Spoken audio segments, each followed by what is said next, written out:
Right, so, second time trying to do this video because we got interrupted midway by Jehovah's Witnesses, unfortunately. Well, where to begin? Ah, yes, the beginning. Very good place to start.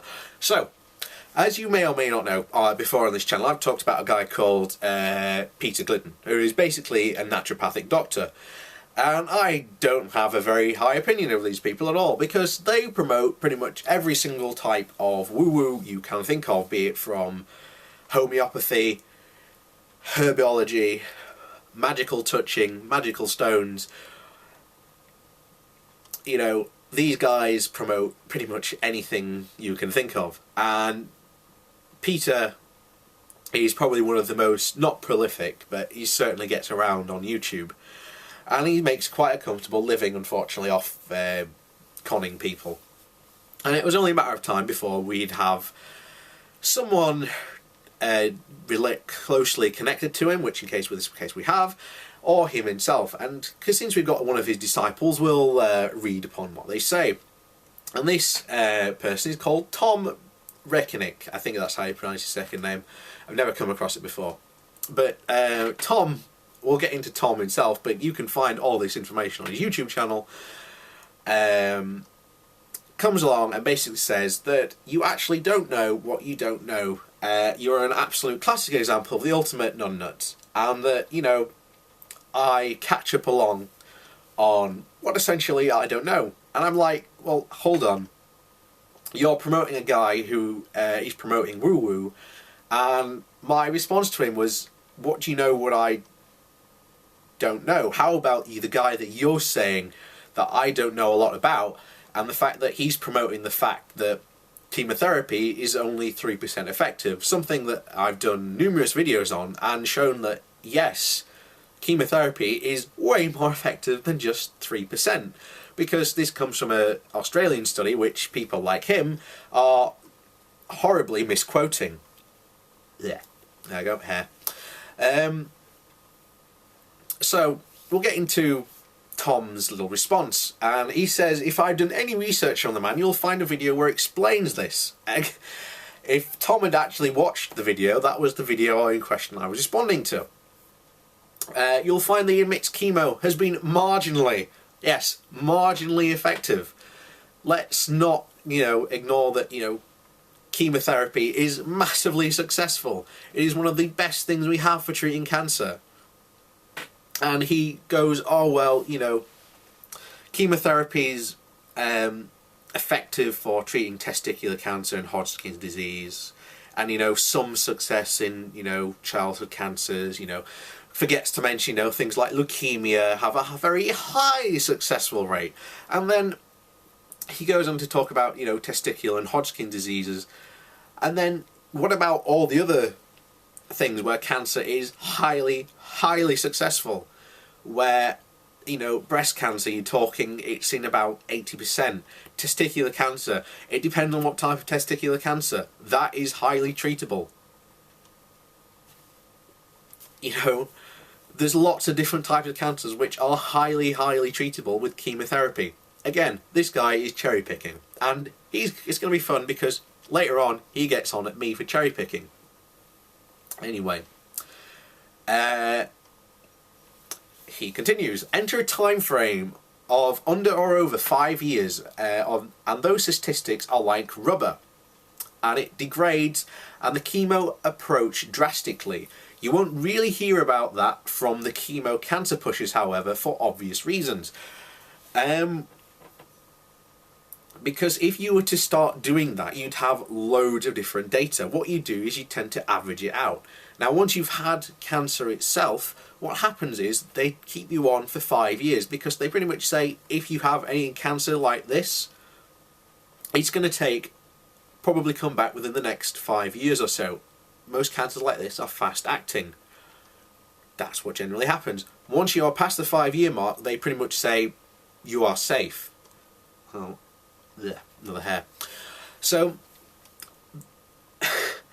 this isn't that hard to understand, but people like Tom think that this is somehow a massive, conspiracy to, push cancer. as some sort of, massive, industry. And thinking of, cancer as an industry is entirely ridiculous, right? We have thousands and thousands of documents, and research on chemotherapy and how effective it is, right? If it was not effective, we would not use it. It's as simple as that.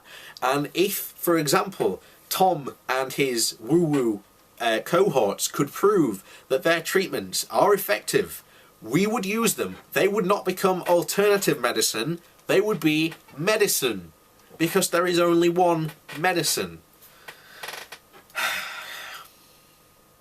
So he continues with, all in all, however, whoop-de-doo. Well, apart from the fact that ND treatment is only effective. Doesn't provide any evidence for this, of course. Treatment that supports the immune system to heal itself against all its ills, including cancers. And you've heard this, I've heard this countless times from these people. Chemotherapy is just 1.8 effective on colon cancer and 5.4% on rectal cancer.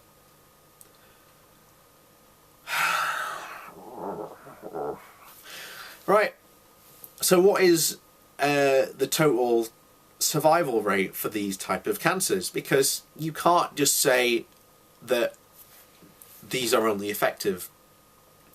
Where's your thing? I'm presuming he's replying to the post that I posted.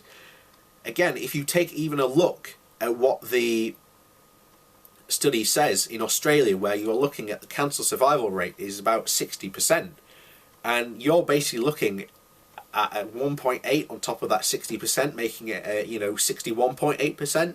That's still a damn good rate of being surviving cancer, regardless of what it says. And then you've got the thing of, when do you catch it? What stage is the cancer in? And again, these people don't understand this. They don't understand how complex cancer actually is. Even I don't understand how complex it is. Remember, my degree is as a Bachelor of Science in Media Production, and yet I understand cancer and chemotherapy better than these quacks. Now, I'm never going to fully understand it as well as, somebody who is trained to understand cancer, is medically trained to. I've never even said that I am, anywhere near that level. I'm not even, a novice in that respect.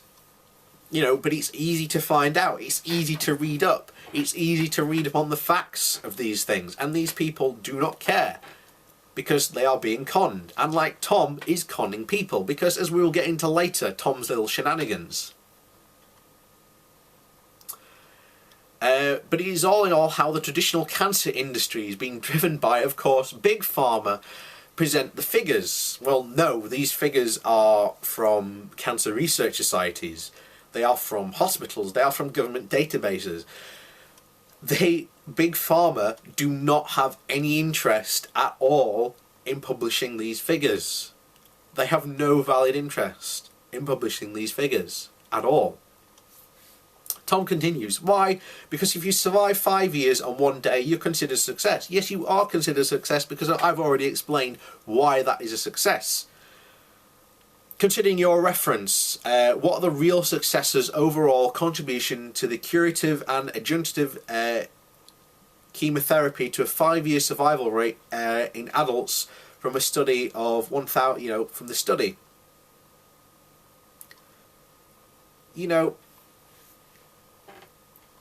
You're talking a heck of a lot of people. And the thing is, though, again, this is what I'm talking about. People misunderstanding the cancer and misrepresenting that paper. I'll post a paper down below where it explains this. It explains this.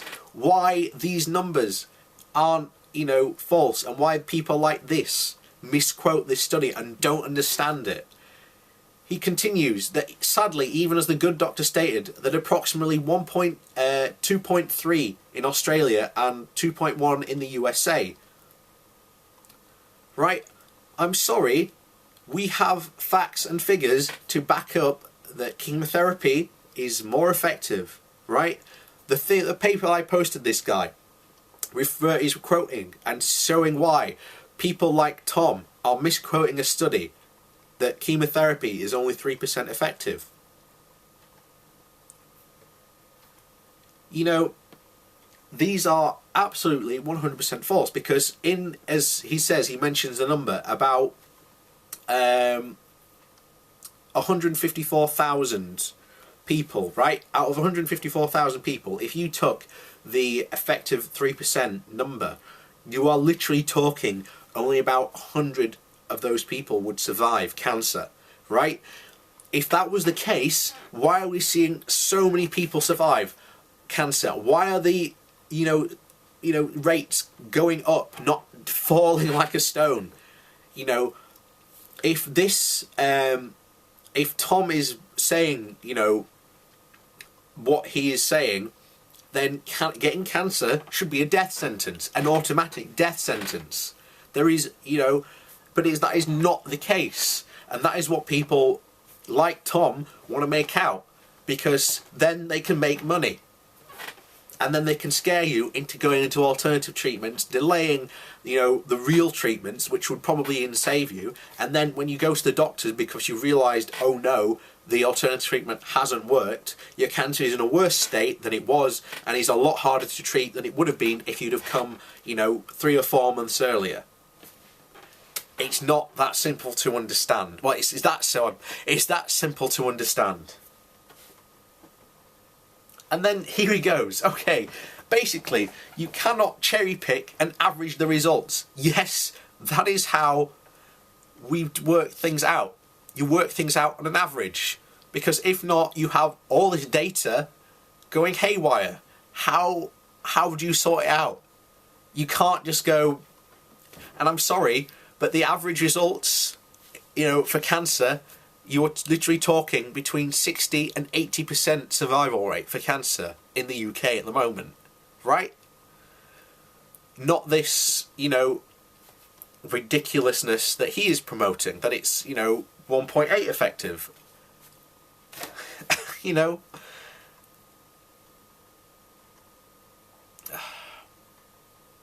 You know, you can identify what works and what doesn't work. And he said, and I love this, sadly the chemo approach suffers drastically when you stand these figures alone in an absolute way, any way you want to look at it. It doesn't. These are good results. Again, 60 to 80%. And you can tell I'm getting angry because I know what's coming.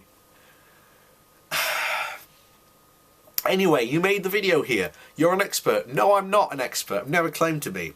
You would have done all the research on this way before you thought, and you'd have continued this argument, or what you might term a presentation in any constructive way. I've explained this countless times, Tom. You know, I've just said that number I've quoted, your, you know, 1,000, you know, 1,000, you know,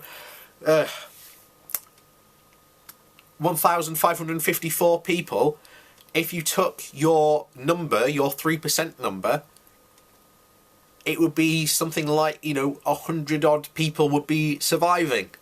That is not the case. That is not the case. Every single case we are seeing, study after study after study, we are seeing is saying chemotherapy is effective.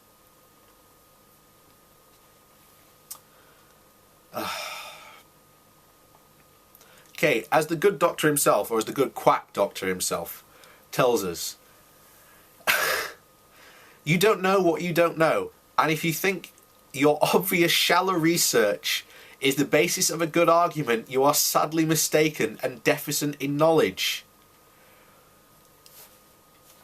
I am quoting official facts and figures, studies that have been, you know, studies that have been recognised and shown time and time again to be effective. And I'm sorry, Tom, time and time and people like your good doctor have been shown that their treatments are wrong, they don't work, and they have no basis, and they are quacks. And you are as well.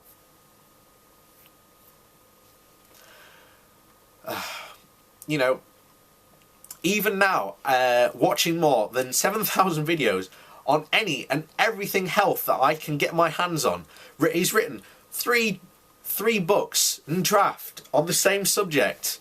While I can hold my own against any so-called traditionally trained medical persons, I still consider myself a long way short of what a specialist such as Dr. Glitton know.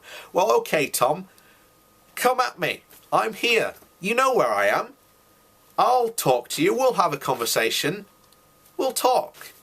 Because you will be destroyed. Because you'll be going up against hundreds of thousands of, you know, documents that shows chemotherapy works. Come at me, bro. And by the way, Tom, every time I've asked someone this, they've refused. So you might be the first one to actually say, okay, I'll come and talk to you. I'll set up a Google Hangout, we'll record it, and we'll, you know, we'll do it. You know, my diary's not free for next week, but, you know, week after, I'm open.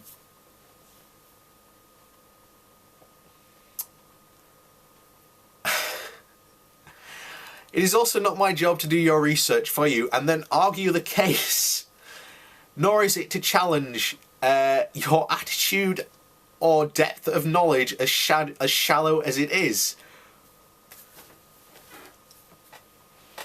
Okay, so you've just admitted that you do not want to argue your case at all, right? There's this thing called the free market of ideas, and when people put their free ideas, like you do and Dr. Glitton do, out in the free market, they will be challenged. And if their ideas are, you know, shown to be true and can hold up to scrutiny, then congratulations, your idea is sound. However, in this free marketplace, there will be people like me and others who will challenge your ideas, who will show, well, hang on, your idea is not essentially true.